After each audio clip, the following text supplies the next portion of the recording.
How to silence demonic spirits that try to control your mind. There is a war raging, but not around you. It's raging within you, a silent war in the unseen realm, not with flesh and blood, but with whispers.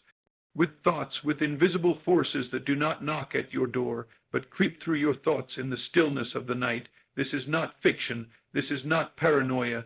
This is the hidden battleground of the mind, and the enemy's most powerful weapon is not a sword. It is a lie. The demonic does not always shout. Sometimes it whispers, "You're not enough. You're too broken. You'll never be free." It comes in the form of anxiety, self-hatred, compulsive patterns, and unrelenting fear. These spirits do not manifest with horns and flames. They manifest through agreement. They do not need your permission. They just need your participation. And they gain access not because God abandoned you, but because somewhere along the way you began to believe something that wasn't true. But here is the truth they fear the most. You were never created to be controlled by anything less than divine love. You were not made to live tormented. You were not made to be afraid. You were not made to repeat the same mental cycles of shame, addiction, and fear. You were made to walk in authority. You were made to carry peace like a weapon. You were made to govern your thoughts, to stand tall in the spirit, and to speak with the power of one who knows the truth. This message is not for the faint of heart. It is for those who are done being a slave to their own minds, for those who are ready to reclaim their authority, for those who are tired of battling shadows and ready to walk in the light. Today is not about managing the voices. It's about silencing them, not through religious rituals or empty declarations, but by awakening to your identity, standing in truth, and replacing every lie with living, embodied revelation. You are not crazy, you are not cursed, you are not too far gone, you are under attack. And once you understand that, you can stop living like a victim and start speaking like a king. This is a call to rise up, to take back the territory of your mind, and to shut every door you unknowingly open. This is about freedom, not partial freedom, not theoretical freedom, real freedom, because once you learn how to silence the spirits that once tried to control you, you don't just survive, you lead. You walk differently, you speak with clarity, you think with peace, and you become a threat to everything that once threatened you. So listen closely, not with your ears, but with your spirit. This is the unveiling of power. This is the reclaiming of dominion. This is the awakening of the one thing demonic spirits fear most. Someone who knows the truth and refuses to bow to the lie ever again. Welcome to your freedom. Demonic spirits operate through thought. Not form the greatest deception ever whispered into the heart of man is that the demonic must first appear as something grotesque, dark, or visibly terrifying. But the truth is far more subtle and far more dangerous. The demonic rarely comes cloaked in black robes or accompanied by thunder. It approaches clothed in your own thoughts. It speaks in the voice of your inner dialogue. It poses questions as if they are your own ideas. And before you know it, you are no longer listening to the enemy. You are identifying with him. You must understand this. The most powerful realm is the invisible one. Before anything appears in the world of form, it is first formed in the mind. The demonic knows this law. It knows it cannot defeat a child of God by force, so it manipulates through suggestion. One doubt placed at the right moment, one anxious thought repeated enough times, and the soul begins to bend.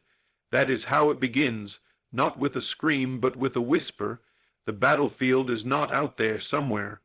It is not in your environment, your situation, or even your relationships.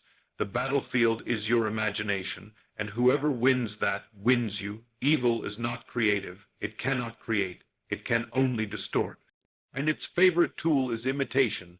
So when a demonic spirit seeks control, it does not come as a foreign invader. It comes as a familiar thought. It mimics your voice. It aligns itself with your memories, your past wounds, your fears. It sounds like you, and that is what makes it so dangerous, because once you believe the lie is your own idea, you stop resisting it. Consider how the serpent approached Eve not with a command, but with a question. Did God really say? A seed of doubt, a subtle twisting, not a forceful rebellion, but an invitation to consider an alternate reality. This is how spirits of darkness work. They plant thoughts like seeds, and if you water them with your attention, They grow roots in your soul. Every fear you feel, every sudden wave of anxiety, every burst of self-condemnation, these are not random, they are often invitations, and the moment you dwell on them, accept them, or believe them, you give them form. You breathe life into the suggestion. What could have been dismissed in an instant now becomes a shadow that follows you, shaping your mood, your decisions, and eventually your reality. Let this truth awaken you. You do not have to accept every thought that enters your mind. Not every inner voice deserves an audience. Just because it is loud does not mean it is true. Just because it is familiar does not mean it is from God. You must learn to test the origin of the voice. Ask yourself, does this thought accuse or affirm? Does it fill me with peace or confusion? Does it align with the promise, or does it echo the pit? God speaks in ways that uplift, confirm, and empower. His voice is rooted in love, order, and assurance. Demonic spirits speak in loops of fear, condemnation, urgency, and pressure. They create confusion and amplify chaos. And while they may wear the mask of logic or even concern, their goal is singular, to shift your inner focus from faith to fear. You may not control every thought that knocks on the door, but you decide which ones come in and sit down. You are not the thought. You are the awareness behind it. You are the watchman on the wall of your mind, and you have full authority to permit or deny access. When you begin to notice the origin of a thought, when you recognize it as a foreign spirit, you remove its power to manipulate you. This is the secret that those who walk in dominion understand. Silence is not passive.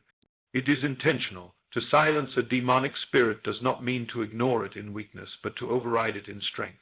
When you remove your agreement, you remove its voice. These spirits thrive only where they are welcomed. Withdraw your belief, and they dissolve. Stop identifying with the lie, and you starve it of its oxygen. This is why Scripture speaks of casting down imaginations, not confronting external enemies, because it is the internal image that becomes the outer experience. If you believe you are oppressed, you live as though you are. But if you understand that nothing has the right to live in your mind without your permission, you reclaim your peace. What you consistently imagine, you eventually embody. What you meditate on, you magnify. Demonic spirits cannot build. They can only borrow, and what they borrow is your imagination. They seek your cooperation. Your attention is their currency. Your belief is their foundation. And the moment you take it back, they collapse. They have no structure of their own. They are parasites of thought, feeding off your creative power. So how do you defeat a spirit that doesn't show itself? You recognize its fruit. You look at the emotional climate it produces in your soul. You judge it by its outcomes. Does this thought draw me closer to trust, to rest, to alignment with God's nature, or does it fill me with panic, despair, and confusion? Once you discern the source, the next step is simple. Refuse to host it. Refusing is not always loud. It is not always dramatic. Sometimes it's as simple as returning to truth. Instead of engaging with the thought, replace it with a vision. Imagine the opposite, speak the opposite, see yourself at peace, envision yourself whole, flood your inner world with pictures of life and light. Do not fight darkness, illuminate it. Darkness does not retreat by protest. It disappears in the presence of light, and what is light but revelation? The moment you remember who you are, the fog lifts. The enemy cannot dwell in a place where the truth has taken root. He cannot control a mind that knows its authority. He cannot remain in an atmosphere where the soul speaks from assurance, not anxiety. You silence demonic spirits by becoming conscious of their method. They speak through thoughts, but you answer with awareness. You respond with stillness. You reign through refusal. The next time you feel a wave of heaviness trying to settle on your shoulders, pause and ask yourself, who is speaking to me, who is trying to gain entrance through this emotion, this suggestion, this assumption? And then answer not with fear but with firmness. Say within yourself, this is not of God, this is not who I am, I reject it, I will not host it, I turn my face to what is pure, I fix my eyes on what is true. I clothe my imagination with the promises of heaven, and nothing else has a place here. That is how you silence them, not with volume, but with vision, not with panic, but with presence. You take back your inner world, and everything else begins to change. You are the gatekeeper of your mind. There is no prison more confining than a mind that has surrendered its authority. Most people live as though they are victims of their own thoughts, tossed to and fro by emotions, suggestions, and memories that seem to arise without warning or explanation. But the truth is this: you are not a victim of your mind. You are its master. You are the gatekeeper of your mental world. Nothing enters without your consent. No suggestion becomes belief unless you embrace it. And no lie can flourish unless you feed it. You were not created to be at the mercy of your thoughts. You were designed to rule them. The mind is not your master. It is your servant. It will obey the dominant voice. And the dominant voice is the one you feed with feeling, repetition, and focus. Many are enslaved because they do not realize this, because they confuse the noise of their mind with the truth of their being. But once you understand that your mind is a tool, not a tyrant, you begin to reclaim your peace. Consider your mind like a house with many rooms. Thoughts, like visitors, come knocking. Some arrive with peace, others with fear. Some carry hope, others carry condemnation. But no matter how persistent they may be, they cannot enter unless you open the door. This is where your power lies, in your ability to choose what you dwell upon, what you allow to take root. You may not be able to stop the knock, but you decide who gets to come in and stay. Most demonic influences begin here, at the threshold of the mind. They are not monsters under the bed or shadows in the corner. They are thoughts that pose as your own voice. They ask questions, they accuse, they revisit old wounds and remind you of old shame. But again, they have no power of their own. Their only access is through your permission. If you agree with them, they enter. If you refuse, they vanish. To be the gatekeeper means you must become vigilant. You must learn to observe without identifying. Just because a thought arises does not mean it belongs to you. Just because an emotion surfaces does not mean it speaks truth. Your job is not to suppress the thought, but to recognize its source. Does it lead you toward clarity or confusion, toward peace or panic, toward love or fear? The fruit reveals the root.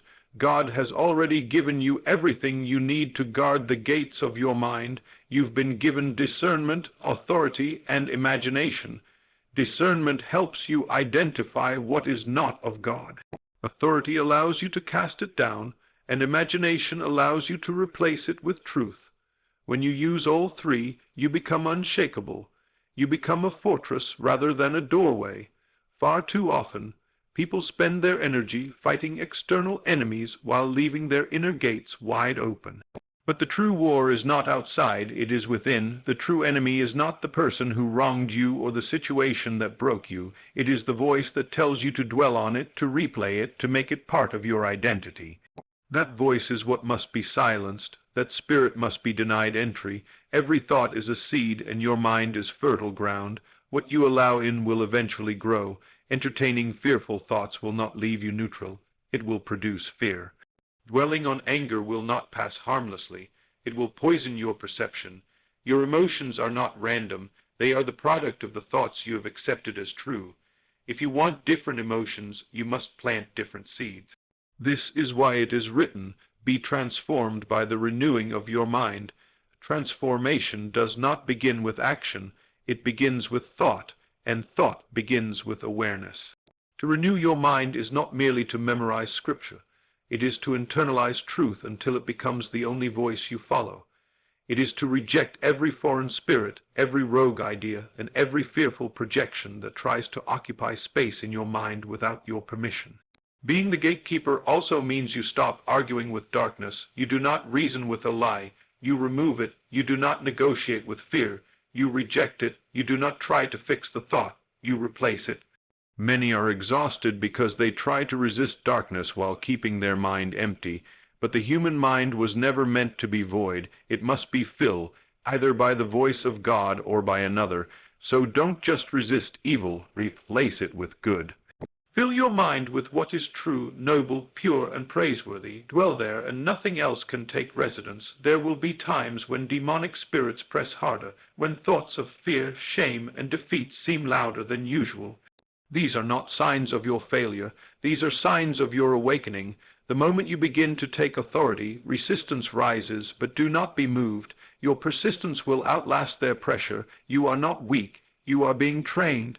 Every time you refuse a lie, you strengthen your gate. Every time you reject a false voice, you reinforce your throne. And here's the deeper truth. The gatekeeper is not separate from God. You are not alone in this. You are not fighting for your sanity. You are enforcing what is already yours. Peace is your inheritance. Clarity is your birthright. Authority was given to you the moment you believed, so you do not fight for victory. You fight from it. You speak to the storm, not because you are stronger than it, but because the one within you already stilled it. Start today. Start now. Begin watching the doors of your mind with intention. When a thought comes, pause. Ask, does this belong here? Does this align with the truth? Does this feed my spirit or drain it? If it does not serve your peace, cast it out. If it does not reflect your identity, deny it access. And then replace it. See yourself as victorious. Imagine yourself in perfect peace. Feel what it's like to be whole. Think only on these things. You do not need 1,000 prayers to be free. You need one moment of awareness.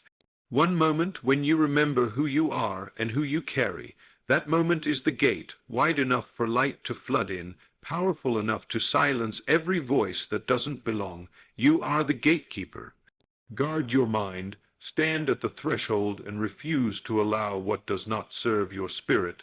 The enemy may knock, but he cannot enter unless you say yes. Say no and say it boldly. Say yes only to what aligns with peace, purpose, and power. When you truly believe this, when it becomes a knowing in your spirit rather than just a theory in your mind, you will walk in dominion, and the spirits that once tormented you will have no choice but to flee. Spiritual warfare is imaginative alignment. The greatest battles you will ever fight are not fought with your fists or on your knees, but in the invisible realm of imagination. Spiritual warfare, at its deepest level, is not about resisting external demons or rebuking shadows. It is about alignment.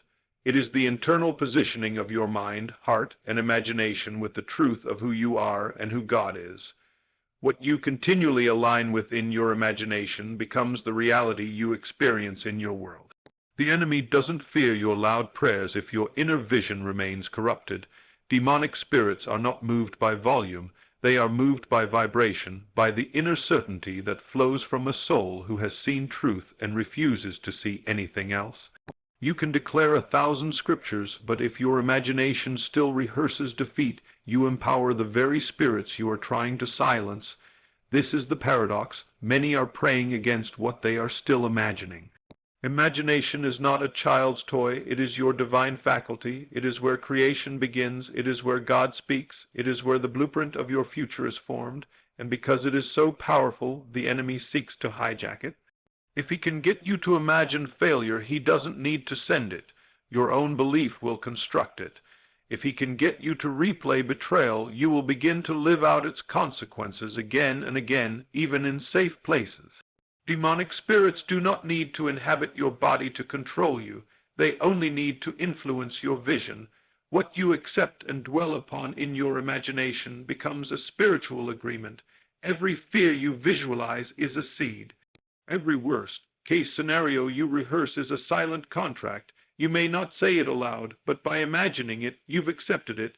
This is why Scripture tells us to take every thought captive to the obedience of Christ, because one unguarded image can birth a false reality.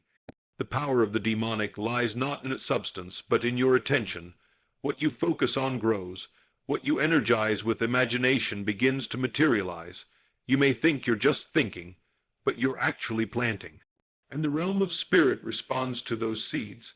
God gave you imagination not to be tormented by what-ifs, but to build with what is, to see the promise and hold it long enough in your soul until it takes shape in the seen world.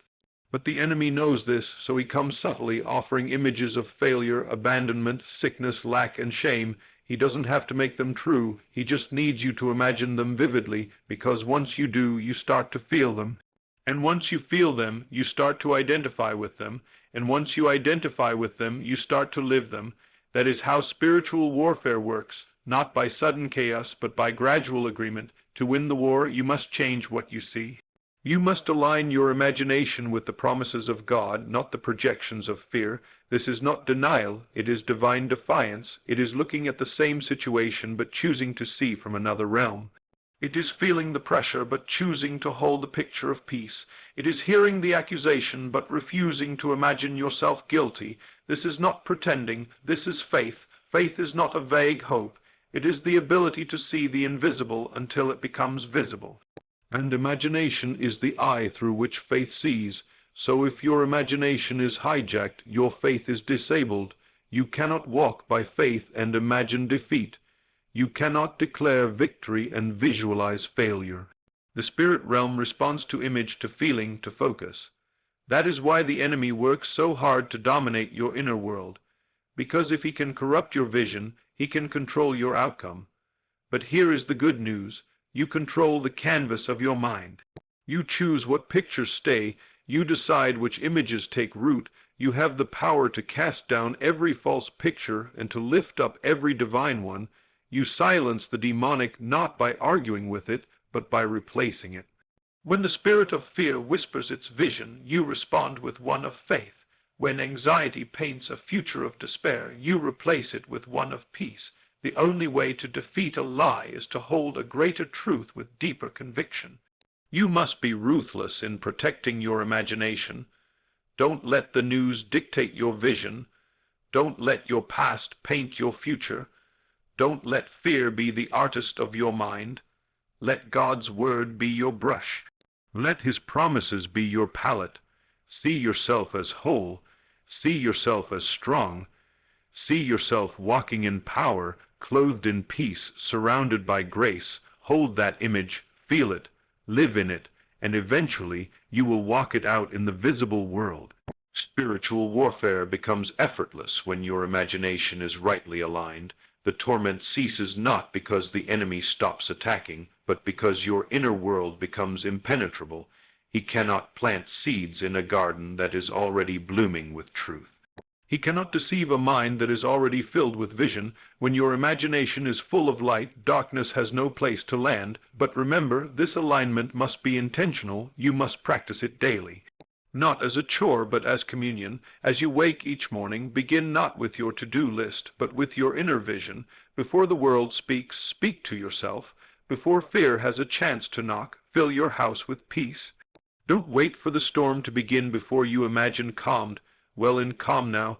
Don't wait for the attack to imagine your defense. See yourself surrounded now, and when fear does knock, as it will, don't entertain it. Don't analyze it, don't try to fix it. Simply shift, change the channel, redirect your imagination to what is eternal, unshakable, and good. That simple shift is the greatest act of spiritual warfare.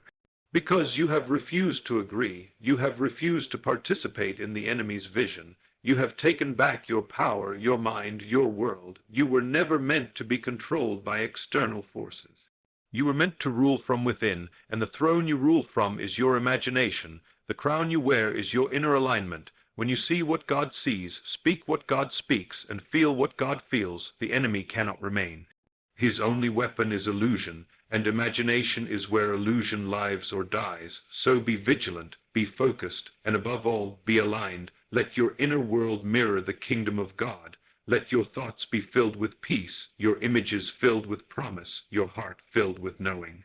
For when your imagination aligns with truth, no spirit of darkness can survive in your atmosphere. You become a living, breathing gate of heaven, and everything unlike God must flee. Speak with the authority of one who knows the truth. There is a language that breaks chains. There is a tone that makes darkness tremble, and there is a voice that does not echo from the throat, but from the spirit, from the one who knows. It is not loud, but it is unshakable.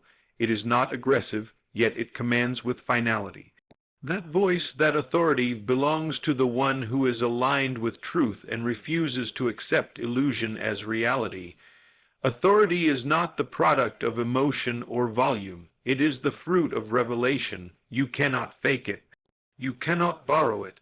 It does not come from merely quoting sacred texts. It comes when the truth in those words becomes the truth in your being, when you know not just mentally, but inwardly, that what God says is so. You speak as one who does not doubt.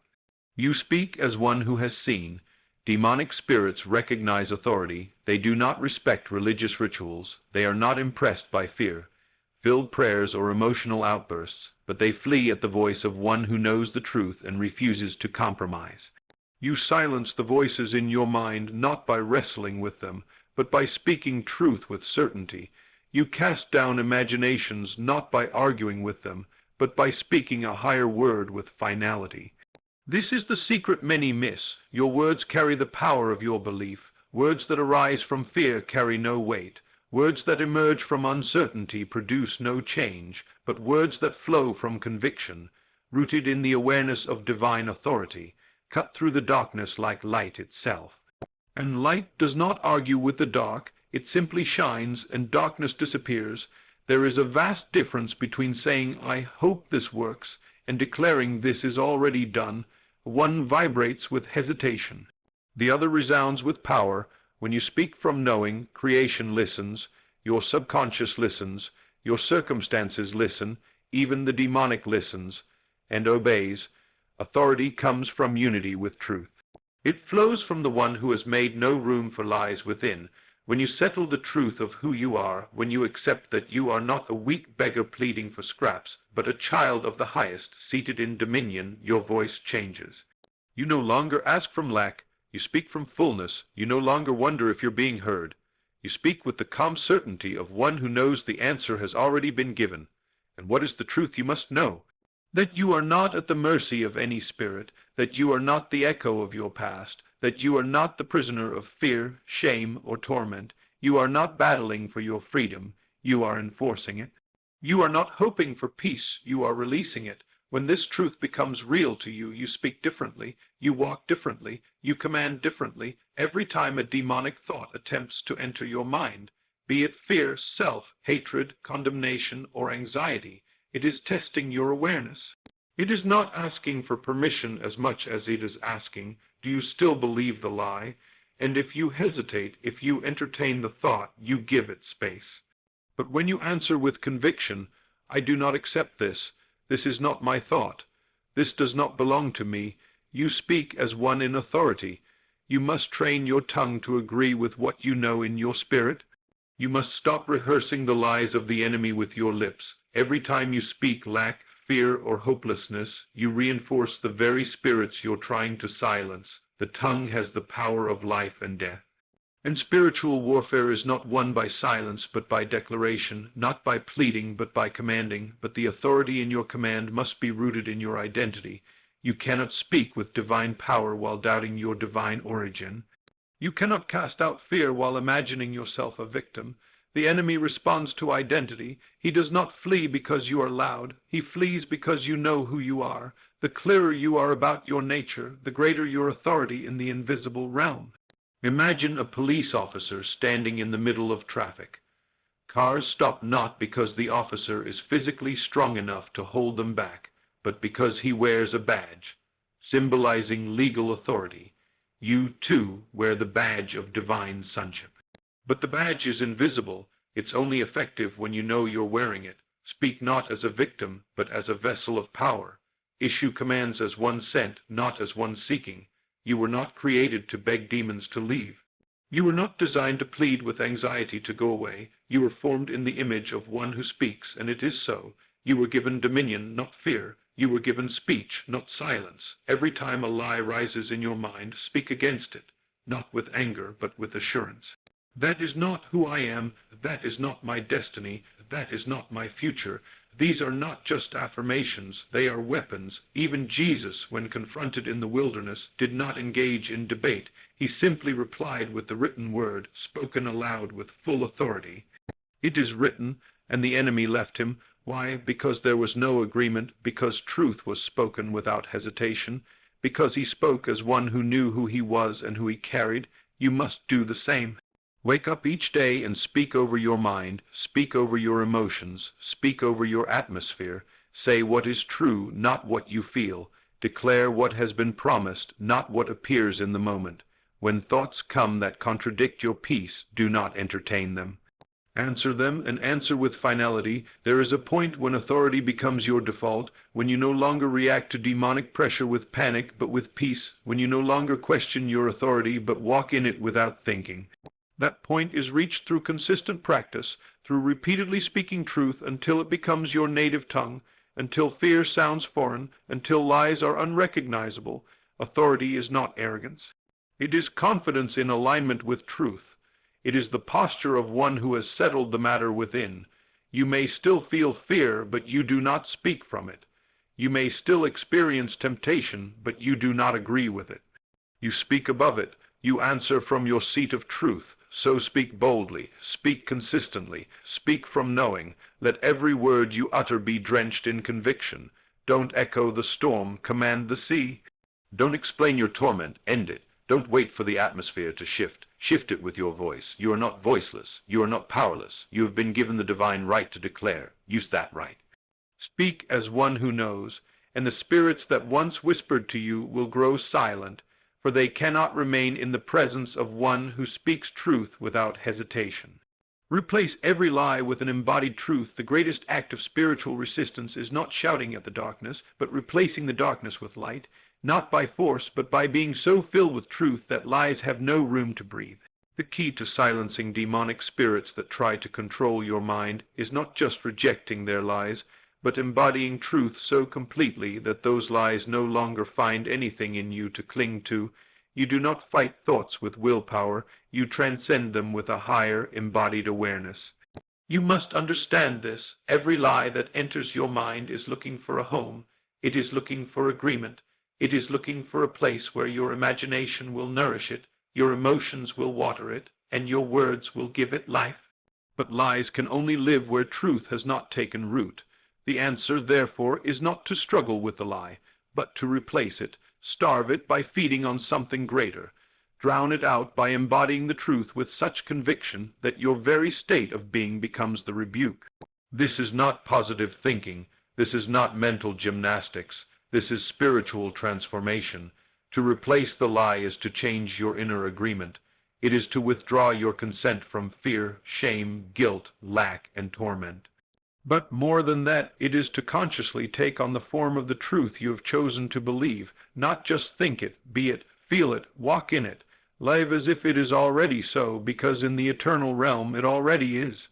For example, if a demonic thought enters your mind and says, "You are not safe," and you respond by arguing with it or begging God to protect you, you may feel temporary relief, but the lie remains alive because it was not replaced. The better way, the higher way, is to become the embodiment of safety, to sit quietly, breathe deeply, and saturate your inner world with the feeling of divine protection, to see yourself surrounded by angels, to hear within yourself the still, strong voice of assurance, "Nothing shall by any means harm you," not as a wish, but as a fact, and to rest in that truth so fully that the lie has no room to exist. You cannot fight thoughts with thoughts alone, but you can replace a lie with a living, felt awareness of truth. That is the secret, and this truth must not remain abstract. It must become emotional. Sensory, alive. If you say, "I am free," but feel bound, the lie still rules. But if you say, "I am free," and allow yourself to feel freedom in your chest, your breath, your posture, if you hold the vision of freedom until it becomes your state, then the truth begins to take up residence within you. And every lie that once had a seat in your soul must stand up and leave. Demonic spirits cannot inhabit the same space as truth that is lived. They are repelled not by words alone, but by vibration, by the resonance of someone who has become the truth they believe. There is a reason they fear those who are rooted, grounded, and immovable in their inner knowing, because such people don't just speak truth. They are truth in motion, and that embodiment casts out every voice of fear without effort. Replacing the lie is not a one-time event. It is a way of life. You must become a master gardener of your own mind.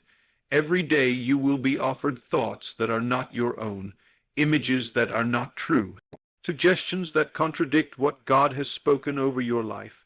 Your task is not to panic, but to prune, to remove what does not belong and plant what does, to see a lie and answer not with anxiety, but with presence. That may have been my past, but it is no longer my identity. And then you embody what is true. The power of this approach is that it moves truth from the intellect to the heart, from the realm of ideas to the realm of being, and that is where transformation lies. You were not created to merely repeat affirmations. You were designed to live in alignment with divine reality. You were designed to become what God says about you, and when you do, the enemy can no longer whisper lies into your mind, because there is no longer any resonance with what he says. Consider this: a lie has no power unless you feel it.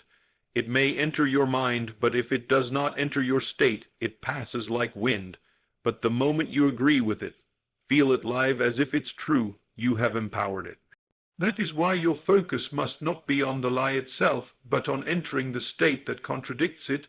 If the lie says you are unworthy, you enter worthiness, not by fighting shame, but by clothing yourself in dignity and honor internally first. If the lie says you will never be enough, you enter the presence of sufficiency, and you feel the fullness of who you already are in God. This is a divine exchange. The more you embody truth, the more the old identity dies off. Not by force, but by grace, not through effort, but through surrender to the real. Your identity is not the story you've lived. It's not the pattern you've repeated. It's not the label others gave you. Your identity is what God has placed within you, and when you align your mind and emotions with that, every lie that once ruled you begins to dissolve. Spiritual warfare is less about resisting and more about replacing. You do not conquer fear by resisting it endlessly. You conquer fear by replacing it with the state of love and trust so fully that fear becomes irrelevant. You do not silence shame by covering it. You silence it by unveiling truth so brilliantly that shame cannot survive in the light. What you embody, you empower. What you become, you attract. So begin to live this way. Notice the lies, yes, but then replace them instantly. If the thought comes, you are alone, speak gently but firmly within yourself, I am never alone. God is with me now. Then pause. Don't rush past it. Feel it. Let that truth settle in your chest. Let your imagination see evidence of it. Picture yourself walking surrounded by light, by presence. Let that vision become your reality. And hold it long enough until the lie has no space left to speak. Practice this with every negative thought, every attack of fear, every whisper of limitation. Replace the narrative, write a new internal script. And don't just say it, live it inwardly. Hold the feeling of the truth until it shapes your mind, your emotion, your spirit. This is not mental exercise. It is spiritual transformation. It is the renewal of your mind by spirit-led embodiment. When truth becomes your dwelling place, lies become foreign language. When you abide in the real, the false cannot abide in you. And when you speak from a place of wholeness, not trying to convince yourself, but simply revealing what has already become true within you. That is how you silence demonic spirits, not by warring with them endlessly, but by being so filled with truth that there is no vacancy for deception, no open door for torment, no space left for fear. You become a temple of light, and light does not argue with the dark, it just shines. How to silence demonic spirits that try to control your mind.